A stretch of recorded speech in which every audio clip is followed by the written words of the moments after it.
నేను అడుగుతా ఉన్నా, చంద్రబాబు నాయుడు గారు ఇన్ని సంవత్సరాలు 45 ఏళ్ళ ఇండస్ట్రీ అంటాడు, ఇన్ని సంవత్సరాల రాజకీయ జీవితం అంటాడు.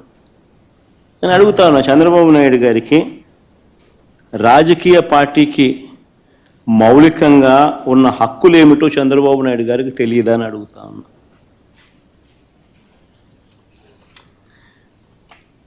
మరి పెద్ద మనిషి ఇన్నాళ్ళు రాజకీయాలు ఎలా చేశాడని అడుగుతా ఉన్నా.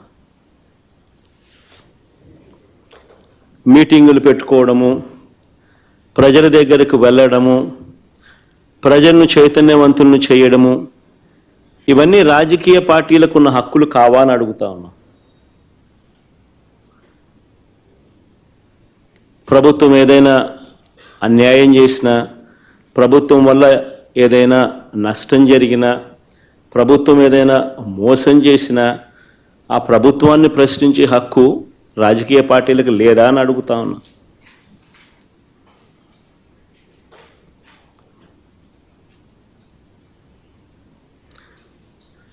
ఈ రాష్ట్రంలో నిజంగా ప్రజాస్వామ్యం అనేది ప్రమాదకర పరిస్థితుల్లో ఉంది.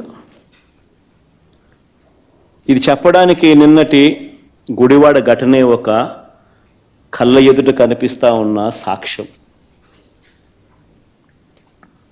నిన్న గుడివాడలో అక్కడి స్థానిక జెడ్పీటీసీ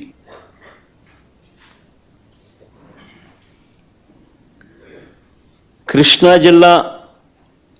జిల్లా పరిషత్ చైర్పర్సన్ ఒక బీసీ మహిళ, నా సోదరి హారిక,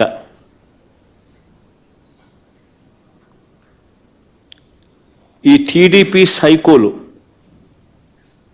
సైకోలనాల్లో చంద్రబాబు నాయుడు గారి సేడిజంలో భాగస్థులైన సేడిస్టులనాల్లో కానీ ఈ టీడీపీ సైకోలు కర్రలతో రాళ్లతో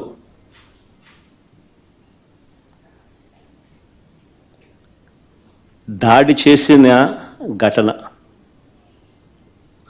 ఆమె చేసిన తప్పేమిటి అని అడుగుతా ఉన్నా. ఆమె చేసిన తప్పేమిటి అని అడుగుతా ఉన్నా.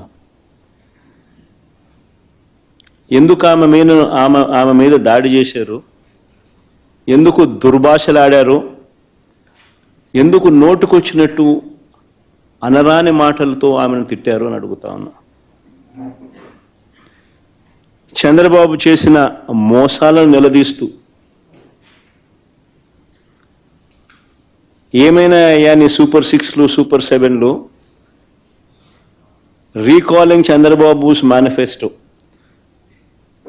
చంద్రబాబు నాయుడు గారి మేనిఫెస్టోను గుర్తు తెచ్చుకుంటూ అనే కార్యక్రమంలో పాల్గొంచుకుంటూ చంద్రబాబు నాయుడు గారిని ఈ సంవత్సర కాలంలో జరిగిన నష్టం, మా ప్రజలకు, మాకు, మా వాళ్లకు ఇంత నష్టం జరిగింది అని చంద్రబాబు నాయుడు గారిని ప్రశ్నించే ఈ కార్యక్రమం ఏర్పాటు చేస్తే ఆ కార్యక్రమానికి వెళ్తా ఉందాను. తప్పేముంది?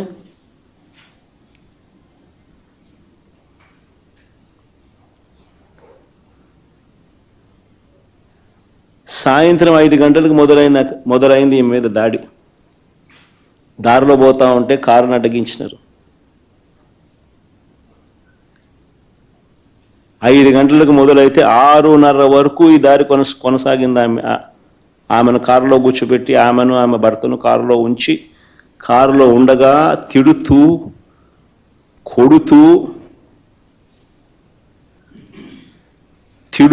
కొడుతూ కారు అద్దాలను ధ్వంసం చేస్తూ, ఆశ్చర్యం ఏంటంటే ఇవన్నీ పోలీసుల సమక్షంలోనే జరుగుతూ ఉన్నాయి. పోలీసులు ప్రేక్షక పాత్ర పోషిస్తూ ఉన్నారు.